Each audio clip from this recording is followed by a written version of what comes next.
gostaria de agradecer, né, aqui na figura do Valdeir, mas a todos do núcleo, né, de estudos de história e modernidade, pelo convite. Acho que é muito interessante a gente ver o contraste, né?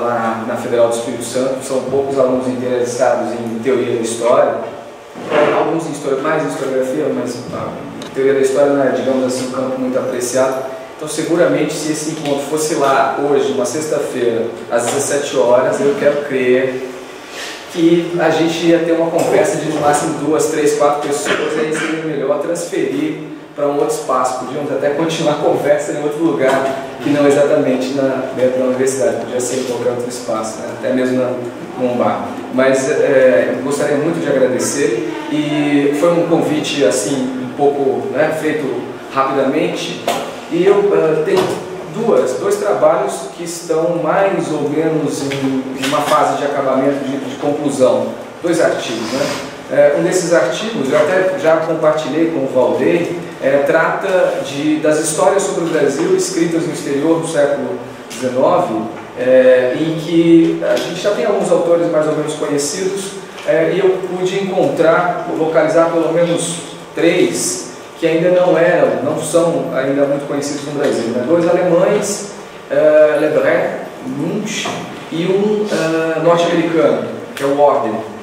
São 3 histórias do Brasil que foram escritas no século XIX, muito importantes e que ainda, digamos assim, carecem de alguns olhares, carecem de estudos mais específicos. Então essa era uma ideia, mas eu estou quase terminando o texto, não dá. A segunda ideia é essa sobre as revistas de história, que vai ser, e seria a apresentação que eu farei, que inclusive o Marcelo Abreu vai estar lá também, no congresso em Atenas, agora em junho. Então, que essa está pronta, enfim, também poderia ser uma possibilidade. Mas eu gosto de me arriscar, e aí achei melhor me arriscar apresentando para vocês esse projeto de pesquisa. Então eu vou falar um pouquinho agora, inicialmente, sobre como ele nasceu. Quero mostrar para vocês algumas pinturas de um artista digital canadense, ele é russo, mas se naturalizou canadense, que é o George Gris. Então vou mostrar algumas pinturas dele para vocês. E aí vou fazer aqui uma mescla de leitura, vou alternar a leitura com algumas reflexões pontuais para explicitar o que eu estou entendendo a respeito desses diálogos entre história e literatura, para pensar o lugar que a distopia pode ocupar, que esse conceito pode ocupar na reflexão sobre a teoria da história. Então, como é que nasceu essa ideia, esse projeto? Muitos alunos que me procuraram nos últimos 3 anos para a iniciação científica, então trata-se de um projeto voltado inicialmente para, digamos assim, reunir alunos de iniciação científica.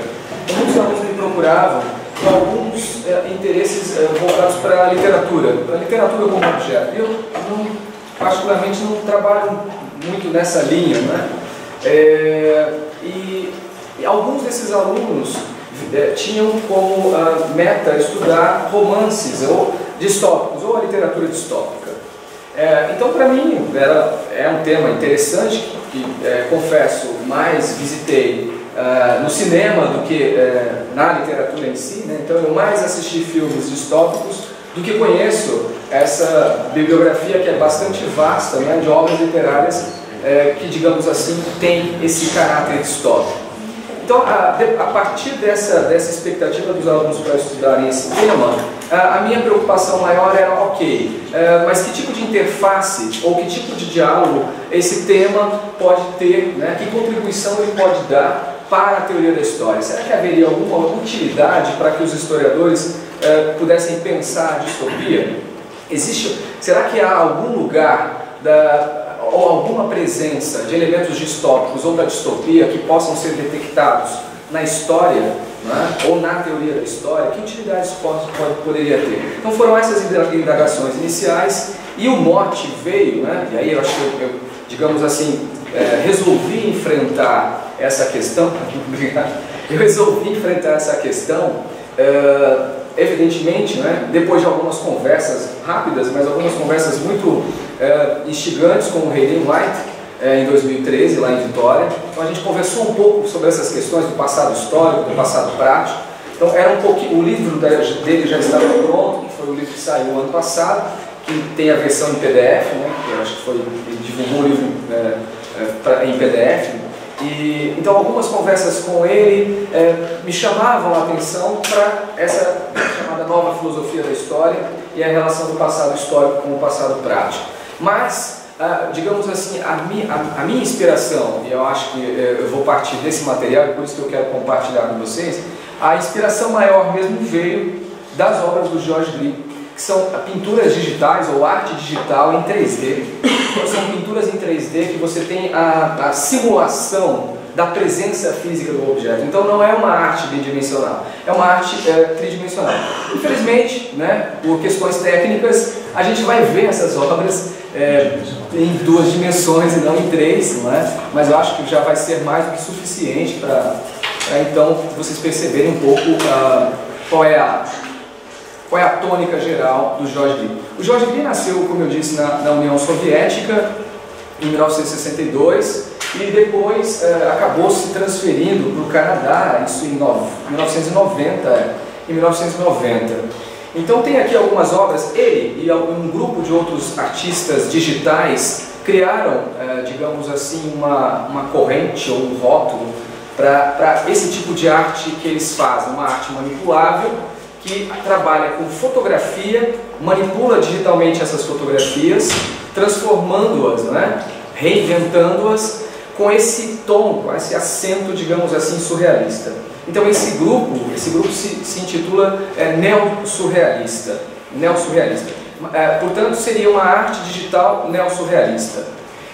A minha interpretação, ou pelo menos o caminho que eu busco de análise, ou a chave, é de tentar associar essa pintura à distopia. Então eu vou dizer, né, deixando um pouco de lado o rótulo surrealista, porque não é o meu propósito discutir a questão estética, mas sim os temas que aparecem nessa pintura e que, a meu ver, são temas que fundem algo que já aparece no surrealismo, mas essa questão tão presente para nós historiadores, que é a tensão entre fantasia e realidade, ou entre ficção e narrativa, o verdadeiro e o falso, né? A questão da poiesis, como criar, como representar o real. Então essas são algumas das pinturas, elas estão passando rapidamente, né? Isso é muito ruim, mas ao mesmo tempo é bom. Como vocês estão vendo, alguns temas são reincidentes, né? A questão do deserto e do calor, então o uso de muitas cores quentes, ou então a presença do mar em telas só com cores frias. Essa pintura anterior, como é que eu pauso aqui? Deixa eu voltar. Isso. Essa aqui é a que eu usei como mote para começar a escrever o projeto. E que foi feito em 3 dias, então me perdoem caso escape aqui algum erro de português aqui. Eu vou depois mostrar algumas passagens do texto, mas enfim, foi um projeto que eu tive que rapidamente, em 3 dias, escrever. O Carlos, que vai ser um dos integrantes do projeto na iniciação científica, acompanhou de perto esse drama, que os alunos estavam fechando os subprojetos deles, com algumas anotações prévias minhas, mas o projeto em definitivo ficou pronto, mais ou menos em cima da hora, uns 45 minutos, junto com os projetos dos alunos. Então, essa pintura aqui, que é o The Flying Dutchman, que eu acho que é de 2001, é de onde eu extraí o mote para pensar nessa alegoria distópica do passado. Então, convido-os então a acompanharem um pouco essa minha leitura. Essa seria uma imagem privilegiada de um passado apreendido pela história, o modo como a história, em tempos mais recentes, se apropria do passado, e que eu chamaria aqui de distópica. Então, como vocês estão vendo, na verdade é um iceberg, que é o mesmo que se metamorfoseia num castelo abandonado, aquela torre central, né, uma nave, as duas, a bomborda e estiborda, vocês têm as duas, esqueci agora o nome, são 2 dragões, não é? Protegendo lá a esquerda e a direita, uma seta invertida aqui, né, na ponta do navio, Ao fundo, uma concha, que seria ali à direita uma concha aberta, um animal marinho mergulhando, e aí o título que ele deu para essa pintura é Flying Dutchman. Como vocês sabem, é o famoso navio fantasma. É um navio fantasma que aparece em muitas narrativas a partir do finalzinho do século XVII, começo do século XVIII, e vários marinheiros reportam, ou narraram que teriam visto esse navio em várias partes do mundo. Então é uma história que trata de um objeto cuja existência é duvidosa. Então são narrativas que criam uma determinada realidade, uma convicção de passado e de presença, mas que ao mesmo tempo, digamos assim, são tidas como fantasiosas. Essa é Shiva, é uma representação de Shiva, da deusa Shiva. Como vocês estão vendo de novo a questão do oceano embaixo. Aqui, mais uma vez, um barco, que se choca contra um paredão, um iceberg talvez, bem perto de uma praia. Aqui, uma catedral, que é ao mesmo tempo uma montanha, mas é uma montanha de gelo que derrete. Aqui a Igreja Sagrada Família, famosa, Gaudí, afundando. Mais uma vez aqui a entrada de um palácio, num castelo, gelo, em ruínas, e essa é a primeira imagem. Todas elas têm títulos, mas aqui eu acabei não registrando o nome de cada uma dessas pinturas ou artes digitais. Repito, todas elas são apresentadas em formato 3D, então as pessoas conseguem circular em torno delas e têm a ilusão da existência física do objeto. Pois bem, então esse aí foi o mote, foi pensar, a partir da arte digital do Georges Braque, que nasceu em 1962, o que eu intitularia aí de elemento distópico, e que poderia, a partir dele, pensar algumas características da construção, da produção de história do presente e, ao mesmo tempo, da própria natureza da história em alguns registros. Para tornar, então, isso um pouco mais claro, deixa eu ver aqui um pouco no meu texto, existem duas premissas aqui, mais ou menos básicas, que talvez vocês já devam ter percebido. De um lado, nós temos Gumbrand, que discute a questão do cronótipo e que mostra que a gente tem, no momento atual, uma certa hegemonia, uma preeminência de um cronótipo moderno de história, mas que ao mesmo tempo ele vem sendo erodido, ele coexiste com um novo cronótipo, um cronótipo de uma história diferenciada, e cuja marca maior dessa história no presente seria o encerramento do futuro, o fechamento do futuro, o receio, o temor do futuro, em que então essa desesperança ou esse fechamento do futuro seria um traço marcante da produção histórica no presente. De outro lado, nós temos a análise de François Hartog com o presentismo, que seria uma das marcas, o que seria o regime de historicidade predominante de nosso tempo, de um presente que se alarga, que de uma maneira quase absoluta absorve o passado, encurta o futuro ou absorve o futuro, criando essa relação de passado, presente e futuro muito particular. Então, digamos assim, essas duas premissas, ou essas duas caracterizações muito contundentes, muito marcantes da teoria da história do presente, para identificar uma relação temporal da nossa sociedade, ou de nós mesmos, e até mesmo dos historiadores com o tempo, é absolutamente importante. E ambas, de algum modo, pensam em futuros frustrados, ou futuros deteriorados, ou futuros ameaçadores.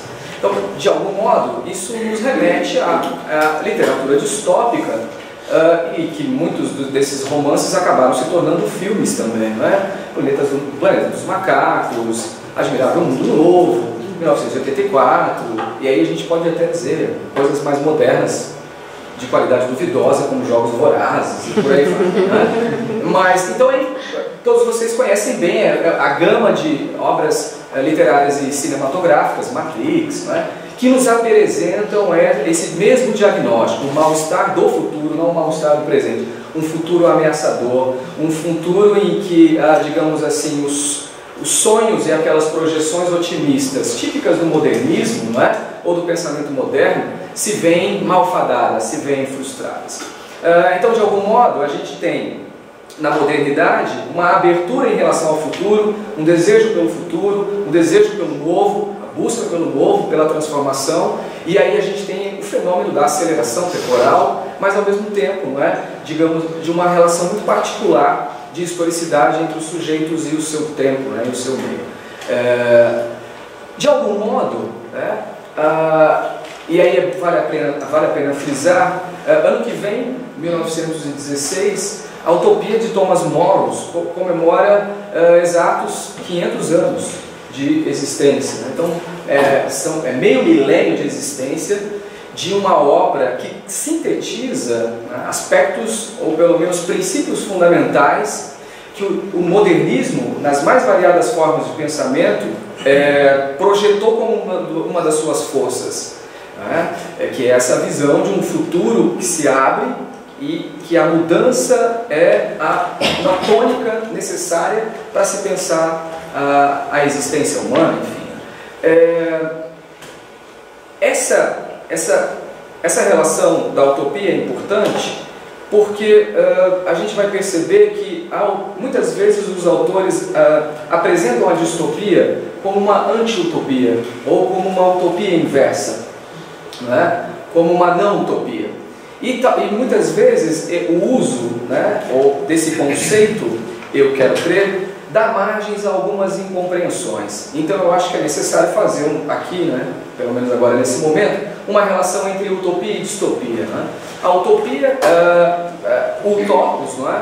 Topos, né, o radical grego, lugar, o não lugar, né? Então a utopia seria um não lugar. Não lugar que remete à ideia de projeto, de sonho, de desejo, de futuro, né? Algo que não está ainda, que não é, que não está. Distopia, por sua vez, é a junção do mesmo radical topos, que é lugar, mas com um prefixo. E aí esse prefixo é muito interessante porque diz, é tanto um prefixo de origem grega, quanto um prefixo de origem latina. E as acepções que ele tem na construção e no uso que é feito dele para compor palavras, seja na tradição escrita, né, literária grega quanto latina, deram margem ou ensejaram a formação de palavras em que esse diz pode significar coisas muito complexas, muito diferentes. Sintetizando, a minha proposta, eu vou voltar a isso depois, eu vou ler aqui um trecho em que eu caracterizo essas múltiplas possibilidades que o diz cria e que são muito interessantes para pensarmos a história, a condição da história do presente e a teoria da história. Eu vou voltar a isso, mas de um modo geral agora eu poderia dizer a vocês que enquanto utopia é um não lugar, distopia seria um deslugar. E esse deslugar, não há espaço mais privilegiado para se pensar o deslugar, senão associando a ideia de passado. O passado é um deslugar, ou se quiserem, o passado são deslugares. Porque são múltiplos lugares que ao mesmo tempo são passado, são presente e inclusive podem vir a ser futuro. Então todo passado pode, de algum modo, ser caracterizado como um elemento ou como uma distopia, né? Uma distopia porque é algo que se dissolve e é a aparição daquele navio, The Flying Dutchman, que aparece e desaparece. E que a existência dele só se efetiva mediante a narrativa produzida pelos historiadores. Então o passado se efetiva mediante uma narrativa e essas narrativas são fantasmagóricas, porque às vezes esse passado pode ou não assustar, pode ou não inviabilizar outros passados, afirma e nega, enfim, né? As múltiplas possibilidades da reconstrução histórica e da representação histórica nos evidenciam esse caráter de permanentes aparições e desaparições do passado, não é? De algum modo, e aí valendo-me dessas pinturas digitais, dessa arte digital curiosa, um passado que parecemos, né? Que cada vez mais se arruína. e que a meta dos historiadores é tentar criar uma imagem, uma completude para esse passado, nessas simulações muito interessantes, porque criam uma certa plasticidade, uma fisionomia, mas para algo que está em desaparecimento, né? É um desaparecer cujo trabalho do historiador é fazer aparecer. Bom, então essas são as premissas fundamentais, e aí eu começaria a minha fala dizendo o seguinte: ao mesmo tempo em que eu quero pensar a distopia no interior da história e caracterizar alguns tipos de reflexões sobre a história como distópicas, eu quero crer que no presente o aspecto pragmático, portanto a realidade que circunda, não é, a produção historiográfica, e muitas reflexões de historiadores ou teóricos sobre a história incorporam elementos que de algum modo remetem à distopia, porque são elementos que, de uma maneira bem geral, colocam em risco a existência da própria história. Então, a gente poderia pensar aqui na linguística Turner, né, nas críticas que foram feitas por vários teóricos, como Derrida, Roland Barthes, Hayden White, não é? Então, as restrições narrativas dos historiadores, ou o aspecto literário, não é, necessário e fundamental para a reconstrução histórica, de algum modo, esse aspecto literário ele interfere na produção dos passados, e ao mesmo tempo há uma literatura vasta de autores pensando sobre isso, não é? Pensando sobre a natureza literária do trabalho do historiador, que nos apresenta histórias possíveis ou muitas vezes histórias necessárias. Isso para pensarmos uma das dimensões críticas que hoje colocam a história, não é, um conjunto de problemas. E a gente poderia agregar várias outras, não é? Não só do ponto de vista narrativo, mas também do ponto de vista epistemológico, não é? A virada memorialística, não é? Poderíamos pensar na virada ética também como uma dimensão crítica das circunstâncias que envolvem o trabalho dos historiadores no presente. E o mote, então, para pensar essas condições externas um tanto quanto adversas, né? Seriam mares um tanto quanto adversos para o nosso trabalho, eu diria mais ou menos o seguinte, algo que comentei com o Valdeir agora há pouco, né? A história tal como nós conhecíamos está acabando. A história tal como cada um de nós conhecíamos, e é uma história legada, é uma história otimista, que traz no seu bojo um projeto utópico de conhecer o passado verdadeiramente, de se aproximar do passado, capaz de reproduzir o passado, capaz de cada vez mais aperfeiçoar as suas estratégias científicas e analíticas, não é? Que agregou infinitas ferramentas conceituais, não é? E suportes, digamos assim, para analisar, né? Produzir conhecimento a partir de determinados vestígios do passado. Essa história otimista que nós herdamos do século XIX, que entendia de algum modo a história como uma forma de ciência ou como um saber dotado de cientificidade, essa história talvez ela esteja vivendo ou convivendo pelo menos com a emergência de novas formas de história, né? Novas formas de história, inclusive redimensionando o lugar que a história ocupa ao lado de outras narrativas que também reproduzem o passado. Então, o mote é esse. A ideia que eu procuro defender, ou que eu vou tentar procurar defender nesse projeto, lendo alguns autores, não é? Que eu vou tratar deles mais adiante, é exatamente examinar a emergência de uma outra forma de pensar a história, uma outra forma de pensar o passado, que eu vou chamar aqui de distópica. Então não vou apelar nem para a ideia do cronótipo, que ainda não está clara, nem vou apelar para a questão do presentismo, porque eu penso que é uma prática diferente. Eu diria que é uma nova prática, um novo fazer da história, que pensa a história de um outro jeito e que se preocupa, mas ao mesmo tempo não se preocupa com essas questões de uma cientificidade dada por determinados princípios, não é? Teórico-metodológicos do final do 19 e começo do 20, e que coloca a história em um novo patamar distópico. E aí, talvez um ponto maior dessa divergência, não diria de divergência, mas de tentar pensar diferente essa relação, seria o fato de que eu coloco essa história distópica, ou esse elemento distópico da história, não exatamente no futuro. Então, a minha preocupação não é exatamente com o futuro da história, se a história vai ou não vai acabar. O que eu acredito é que esse modelo de história que nós produzimos, praticamos, um determinado tipo de saber que circula pela sociedade a partir de determinados dispositivos, muito provavelmente novas conjunções irão se estabelecer, não é?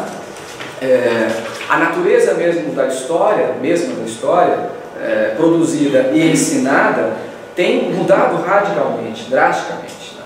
Então a história está de fato ameaçada, vem sendo ameaçada desde os anos 60. Nós somos otimistas, estamos aqui reunidos porque muito provavelmente acreditamos na importância dessa narrativa ou desse saber ao lado dos demais saberes, mas a relação desse saber com a sociedade mudou muito nas últimas 2 décadas, não só no Brasil, na Europa, nos Estados Unidos. A história, a pesquisa histórica já é um campo que, eu não diria que agoniza, mas que tem uma existência marcada por um determinado circuito, eu diria, especializado, ultra especializado de história, e cuja comunidade muitas vezes encerra-se sobre si mesma, não é? Na França eu acho que o quadro é um pouco diferente, muito melhor, mas em outros países também a história vive, digamos assim, momentos não tão gloriosos como foram os anos finais do século XIX e o início do século XX. Então, esses são alguns pontos assim, preliminares para essa minha fala. Eu vou pular aqui um pouquinho alguns trechos, mas vou aqui identificar a partir do meu texto algumas características dessa distopia e que eu procuro colocar não exatamente no futuro, mas no passado.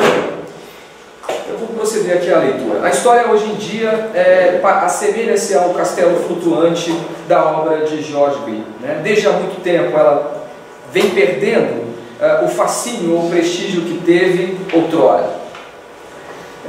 Esse projeto de pesquisa destina-se a analisar alguns elementos e procura diagnosticar uma crise na matriz disciplinar histórica herdada do século XX. Matriz esta que defendia um estatuto científico para a história, a qual seria capaz de produzir um conhecimento objetivo, entre aspas, não é? A partir de vestígios deixados pelo passado, reconhecidos e utilizados como evidências. De algum modo, eu penso aqui em 2 questões fundamentais. Não é? A primeira, que se relaciona ao cronótipo, tal como entende Hans-Jürgen Gumbrich, e a outra, a questão do presentismo, não é? Do caráter presentista da história, tal como demonstra François Sartori. Em outras palavras, tais autores, na esteira das reflexões de Koselleck, estão a nos dizer que estaria em curso uma mudança não só da consciência histórica, mas da própria natureza da história, que se expressa em um novo regime de historicidade, ou em um novo cronótipo, em que haveria uma expansão radical do presente, que prescinde da experiência do passado, transformando-a e que se projeta em direção a um futuro encurtado e temerário. Isso significa que o horizonte de expectativas, os projetos ou as esperanças e essa abertura do porvir estaria fechada, não é? As fissuras apresentadas ao cronótipo moderno de história já se faziam sentir desde o final da Segunda Guerra Mundial e se intensificaram na crítica produzida por diversos pensadores, e vou destacar aqui em particular os pós-estruturalistas, como Roland Barthes, Jacques Derrida, Michel Foucault, não é? E François Lyotard, que colocaram em questão um certo otimismo epistemológico, não é? Moderno, denunciando uma certa ingenuidade ou ilusão cientificista presente em várias ciências humanas, em particular na história, amparados numa crise de referencialidade, apontando ainda a importância de um determinado perspectivismo analítico necessário, ou mesmo um obstáculo, que, digamos, de algum modo influi, né, ou interfere na produção das histórias. De modo, né, que quase todos esses pensadores indicam que a dimensão narrativa da história, e portanto linguística, traía marcas de subjetividade e ficcionalidade que deveriam ser necessariamente levadas em conta pelos historiadores. E aí essa crítica se acentua em Hayden White, que apresenta duas dimensões claras do trabalho de história, do fazer história: a dimensão empírica da pesquisa e a dimensão narrativa e, portanto, mais próxima da literatura. Esse mal-estar não demora, acaba reverberando em determinadas produções historiográficas, né? Inicialmente na Europa. Um exemplo característico disso foram alguns estudos relacionados com o genocídio dos judeus durante o nazismo, que procuravam denunciar diferentes construções históricas a respeito daquele passado. Aquele debate ensejou uma reflexão profunda em torno do problema da memória e das relações entre memória e história, na qual teve lugar de destaque a defesa do direito do dever de memória, tal como preconizado na França pelo Pierre Vidal-Naquet.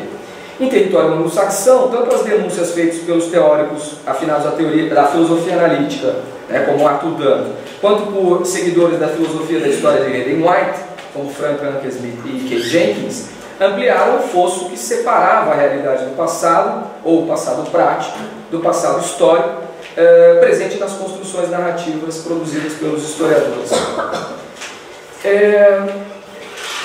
Onde é que entra a distopia nisso, né? O termo foi pela primeira vez usado no Parlamento Britânico em 1868 por Greg Weber, quando ele diz, né, acusando alguns parlamentares, que seria provavelmente muito elogioso chamá-los de utópicos.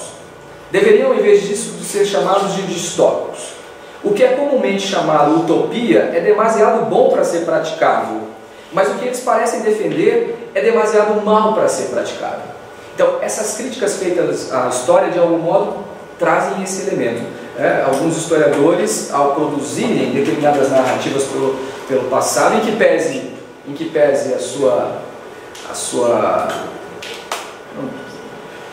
vontade, não é, de produzir uma história mais verdadeira, mais em sintonia com o que de fato ocorreu, ou com uma interpretação capaz de se aproximar daqueles acontecimentos, do que realmente se efetivou, é algo que, digamos assim, poderia ser demasiadamente bom para satisfazer a todos os historiadores e se tornar perene, não é? Então, lá, nesse primeiro uso, distopia aparece como algo ruim, não é? Como um mau lugar.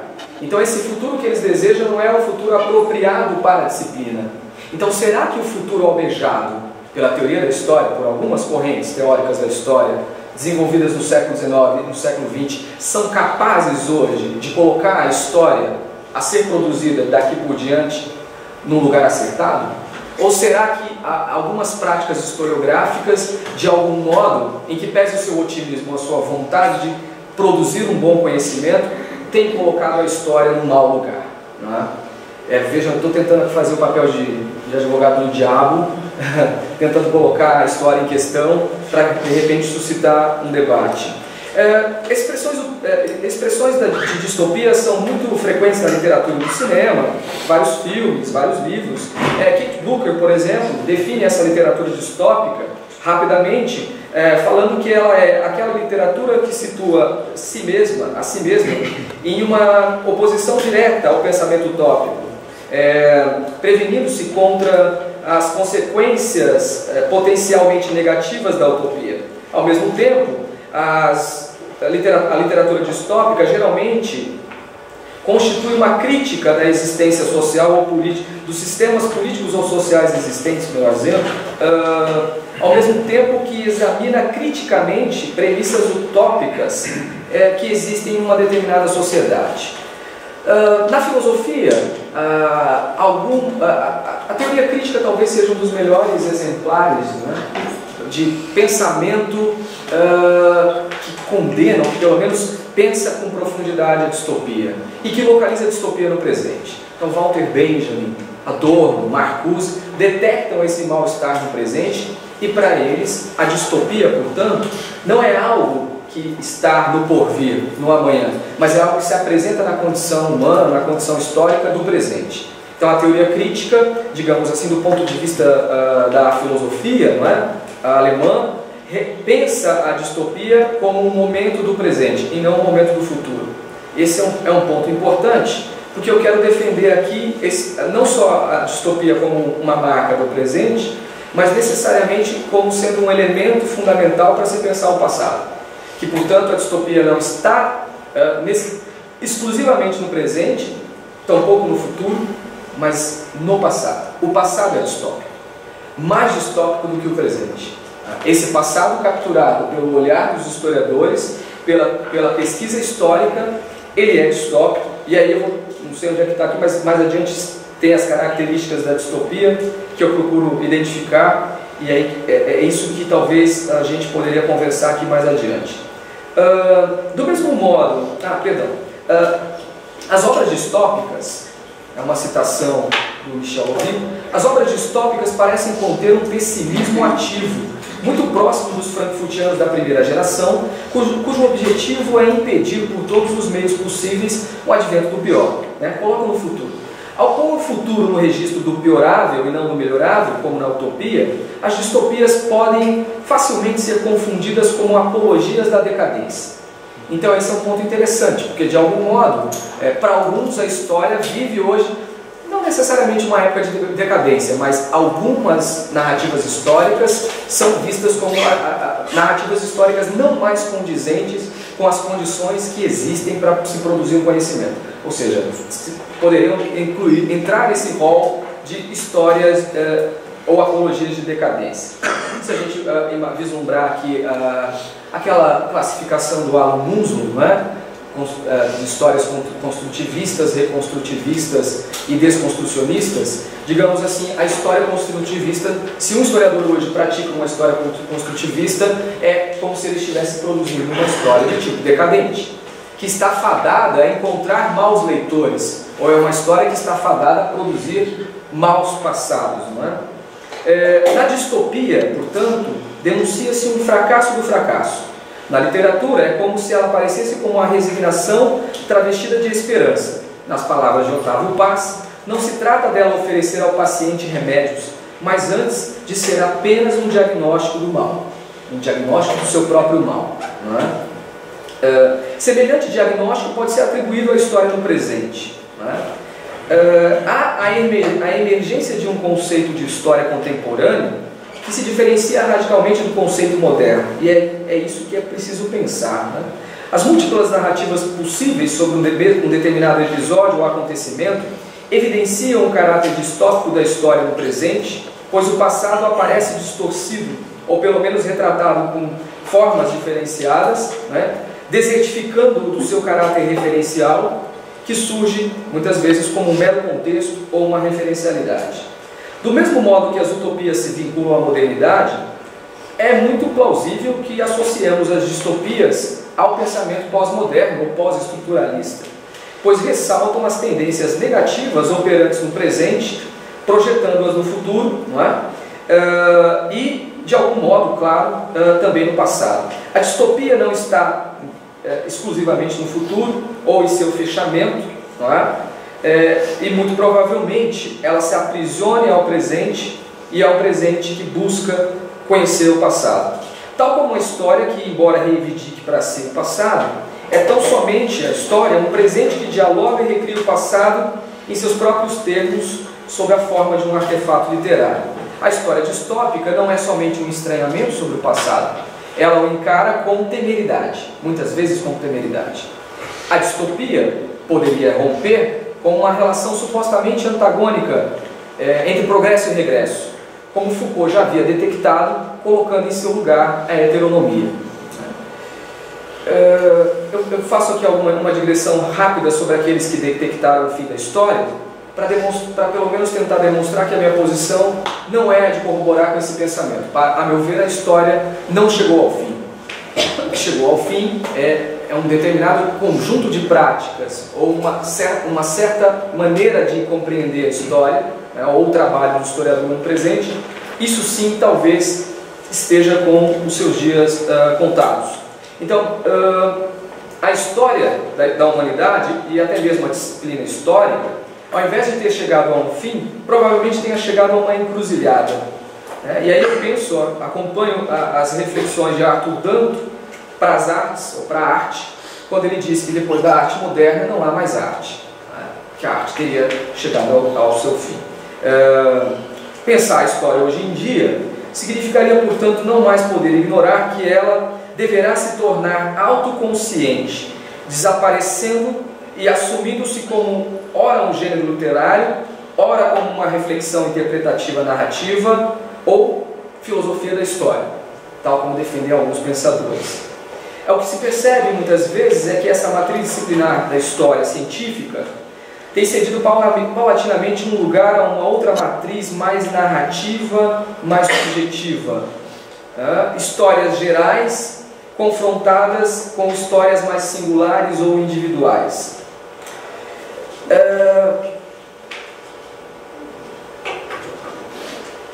Mas e a distopia? Não é? Se a utopia é um não lugar, o que seria a distopia? A distopia é uma palavra que vem do radical grego topos, que significa lugar, e o prefixo tem uma dupla origem, né? O prefixo diz grega e latina, como eu havia dito anteriormente. Não é? Em sua raiz grega, esse prefixo significa duplicidade, mas também dificuldade, mau estado, contrariedade ou privação.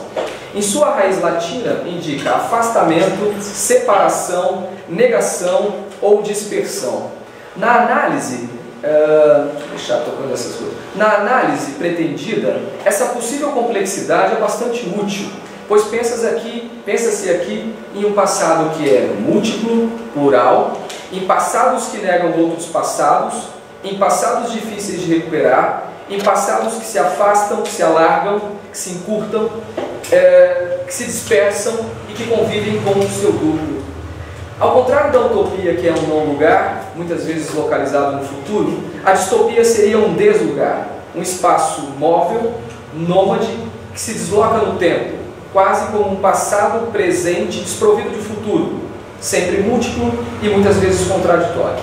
Ao contrário do passado desejado pela historiografia moderna, que seria centrífugo e cujos estudos monográficos e a ampliação das pesquisas conduziriam a um denominador comum, o passado distópico gestado e pensado por novas formas de se produzir a história seria centrípeto, em que a ampliação dos estudos e dos conhecimentos não levam a um lugar fixo, mas podem conduzir a diversos e diferentes pontos contraditórios num espaço dinâmico, né? Um espaço narrativo dinâmico. O prefixo diz remete ainda ao vocábulo de latino, que enseja a ideia de dualidade, de divisão, de movimento em sentidos, em vários sentidos, não é? Numa dualidade ou numa dificuldade. Talvez nada se coadune mais com as recentes provocações e reflexões surgidas no horizonte da teoria da história. Para ser mais contundente, isso pode indicar que a distopia significa, sobretudo para a história, um momento de dificuldade, de mal-estar, um problema de localização, situar a história diante dos problemas que se colocam no presente. Como não há uma resposta única para isso, né? Como não há uma resposta única para esses problemas, qual é o sentido da história, como ela deve ser produzida e quais são os problemas que não devem ser desconsiderados, como as respostas são múltiplas, talvez daí a dificuldade de imaginarmos uma tipologia, uma caracterização precisa para o que seria essa história distópica, né? Talvez essa seja a grande dificuldade. O passado encerrado nas narrativas históricas é um passado controlado. O que eu quero dizer aqui com isso é que a forma como nós produzimos a história, nós somos o Big Brother do George Orwell. Nós somos o Estado do Admirável Mundo Novo, porque o historiador tem um poder totalitário sobre as fontes, de veto, de nomeá-las ou não nomeá-las, de aproveitar determinados trechos e não outros. Então há, digamos assim, um certo gradiente, profunda interferência do sujeito do conhecimento, que é o historiador, em relação ao que ele produz, não é? A divulgação da pesquisa, o passado ensinado nas narrativas históricas tem sido um passado controlado por regras burocráticas da pesquisa e da disciplina histórica, encerrado em recortes teórico-analíticos rígidos, cerceados por dificuldades de ordem técnica e moral. Vamos pensar nos fóruns. A gente tinha um fórum de historiadores tradicionais vinculados a órgãos de memória, institutos históricos geográficos. Esse tipo de conhecimento foi obliterado, ou pelo menos colocado em questão, por uma história acadêmica e científica, que é o modelo que nós seguimos. E esse modelo é profundamente burocrático corporativo, que divide campos, que divide linhas de pesquisa. Digamos assim, a disciplina histórica ela está vivendo uma época dourada, digamos, o contexto, o cenário é absolutamente distópico, de desorientação, não é? Inclusive na própria organização da nossa confraria, né? Da comunidade dos historiadores. De algum modo, a divulgação da pesquisa e a imposição disciplinar de metodologias para o campo criaram, com regras de avaliação de trabalhos e um controle sobre a imaginação histórica, determinadas formas de representação que são aceitas ou não. Modelos se instituíram e se converteram em abordagens a serem seguidas. É muito comum a gente observar os historiadores adotando protocolos já praticados por outros, não é? Recomendamos muitas vezes aos nossos alunos de iniciação: você quer fazer um estudo sobre determinado objeto aqui, nesse contexto? Algo semelhante já foi feito por um determinado autor. Então são feitas adaptações, mas no geral, ao fim e ao cabo, existem protocolos que determinam o que é ou o que não é, o que pode ser ou o que não pode ser a pesquisa histórica. A aceitação da comunidade dos historiadores tem implicado na adoção desses protocolos específicos. Fugir deles representaria exclusão ou não reconhecimento. Um exemplo esdrúxulo disso poderia ser: imagine uma dissertação de mestrado escrita em versos dodecassílabos heróicos, uma nova odisseia. Como que seria isso? Então, a individualidade se tornava um problema, não é? Era preciso emular grupos ou correntes historiográficas vigorosas e materializadas em institutos, centros, grupos ou revistas, criando a utopia do mundo histórico perfeito e da comunidade histórica perfeita, com regras, com normas, com grupos, com autorreconhecimento, com controle. Então, um mundo histórico perfeito que oblitera, né, a partir desse controle tanto quanto corporativo, a produção, né, a própria produção histórica, ela controla os produtos. Há um controle, portanto, que não é só meramente técnico, tecnológico ou metodológico. Existem ainda formas mais vigorosas do controle do nosso trabalho. Vislumbrar a existência de uma dimensão distópica para a história implica pensar a história como um saber imperfeito, provavelmente, né? Cuja trajetória recente no presente da sua utopia moderna, não é? E que é por isso que talvez muitas vezes exista essa grande resistência aos ataques chamados pós-modernistas ou pós-modernos à história, cujo exemplo mais contundente é Ciro Flammarion Cardoso, né? Eu acho que ele é o exemplo mais contundente de alguém que vê isso como uma efetiva ameaça e que vê essas práticas históricas como distópicas, não é? Pelo menos aqui, né, para efeito dessa nossa conversa, eu acho que é um exemplo um pouco útil, não é? A história passou a ser vista como um espaço totalitário que controla o passado e os sujeitos que o estudam. Até aqui, essas reflexões estão mais ou menos na esteira do que defende Kay Jenkins, né? Acho que não é desconhecido por nenhum de vocês. Basicamente, ele tem dito isso, né? É o que ele pensou, pelo menos nas suas últimas obras, até se aposentar e agora ir lá para os arredores de Londres. Vislumbrar a existência de uma dimensão distópica para a história é pensá-la como esse saber imperfeito, a pensar o passado como algo que pode assombrar as histórias estabelecidas no presente, né? E talvez a ideia do trauma, não é? Ou o conceito do trauma dê uma enorme plasticidade para isso, né? Pois desperta nos historiadores a sensação de que em todo o passado há narrativas ou testemunhos que foram emudecidos, que são desconhecidos ou que são detentores de forças poderosas que podem ser despertadas pela historiografia futura, ameaçando todas as histórias ou implodindo determinados passados construídos, né? Acho que Lawrence e Friedlander discutem bem isso. Em todos esses passados, a historiografia recente percebe que poderá, ao invés de garantir os níveis de um conhecimento objetivo e produzido com segurança, produzir um conhecimento, muitas vezes, não necessariamente sob o controle dos próprios historiadores, no qual múltiplas verdades podem desconstruir e construir simultaneamente o passado e a própria história sobre ele.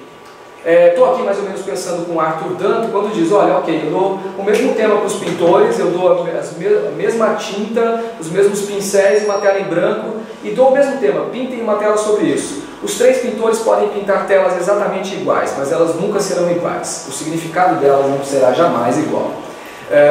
Então, os historiadores têm se debruçado muitas vezes sobre objetos comuns, questões comuns, mas elas sempre aparecem de formas multifacetadas, em que pese tenhamos muitos consensos já construídos, não é?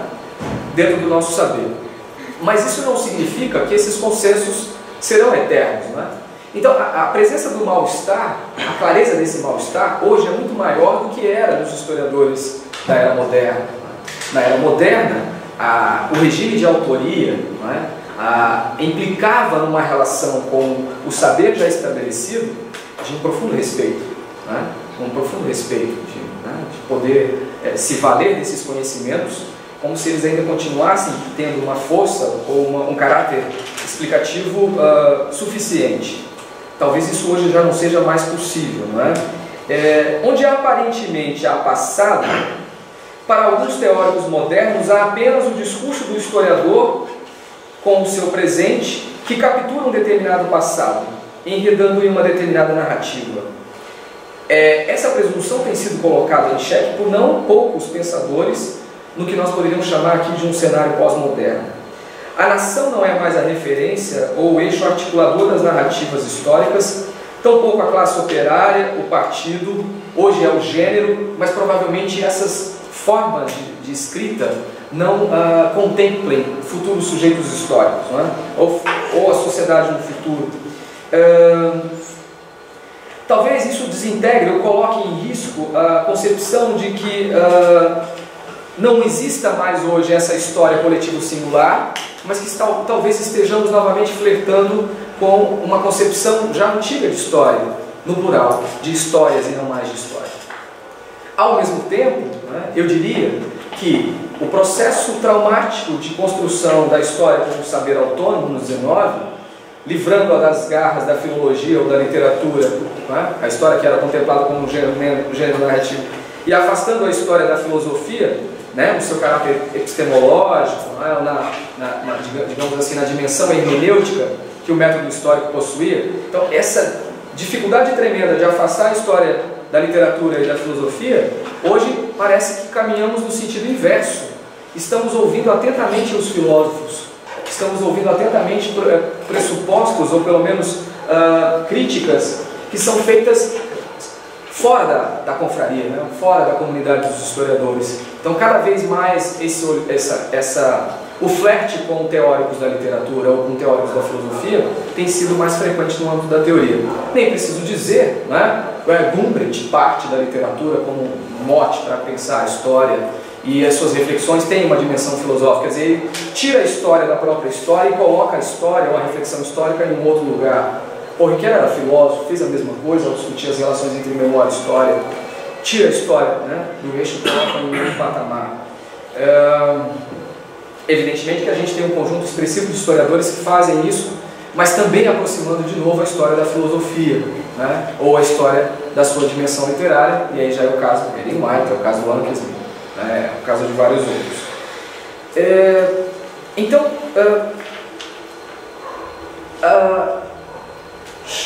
Hartog, né, com os regimes de historicidade, aponta três, o antigo, o moderno, e fala desse momento que vivemos que seria o presentista. Mas talvez a gente sinta já sintomas claros de uma outra experiência temporal que pode ser chamada de presentista, mas que não apresenta o conjunto de características preconizado por Hartog.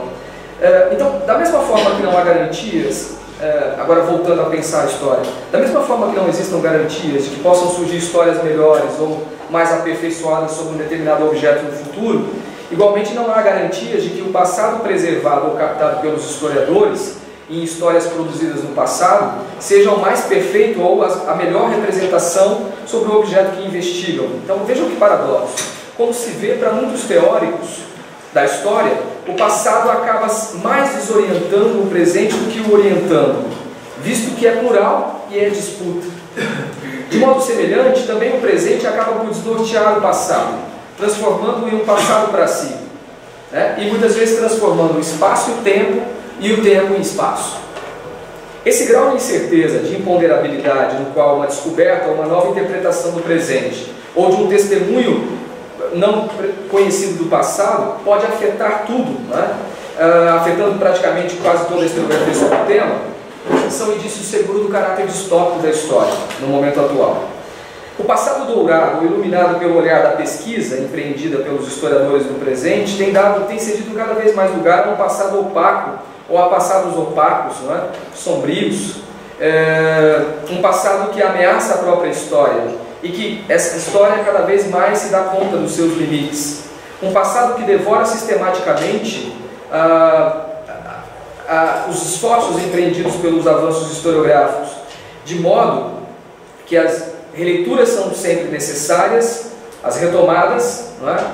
Ou as reelaborações. Toda a história se torna, estou citando aqui o Gay Jenkins, uma bomba relógio, para ser desarmada por novas histórias ad infinitum. Desse modo, prefiro não falar exatamente em crise da história, visto que em si a história já é um conhecimento crítico, não é? O que vislumbro é um despertar. Então, como eu disse no início dessa fala, não penso que a história tenha chegado ao fim. Não é? A história despertou-se, consegue contemplar a si mesma no espelho e percebe quais são as suas virtudes e quais são as suas restrições. Se eu pudesse aqui citar uma imagem, eu diria que a história, ou essa historiografia eu vou chamar aqui de utópica, olhava para o passado como se ele fosse o pote de ouro no final do arco-íris, que está lá no horizonte. E os historiadores, muitos historiadores, muitas correntes teóricas perseguiram esse pote de ouro, alguns inclusive quase chegaram a tocar nessas moedas de ouro, mas esse arco-íris é uma dimensão, digamos assim, é um desejo difícil de se realizar. Hoje, talvez uma imagem que melhor represente essa história distópica seria não do arco-íris, o pote de ouro, mas da caixa de Pandora. Os historiadores abrem a caixa de Pandora e contemplam o passado, e esse passado é incontrolável. Esse passado foge do controle, pelo menos no indivíduo físico, ele não consegue, né? Então, prefiro falar em despertar da história, uma história que se torna autoconsciente. O século XIX o século XX costuma denominar o século XIX como o século da história, acompanhando os historiadores do século XIX. Eu quero crer que o verdadeiro século da história pode vir a ser o século XXI. Depois de contemplar a sua própria face, depois de verificar as restrições utópicas, né, de um projeto utópico, de uma história que poderia ser ciência, muito provavelmente a história encontre uma nova natureza. Não vou chamar aqui de sua verdadeira natureza, mas ela encontra a sua verdadeira natureza.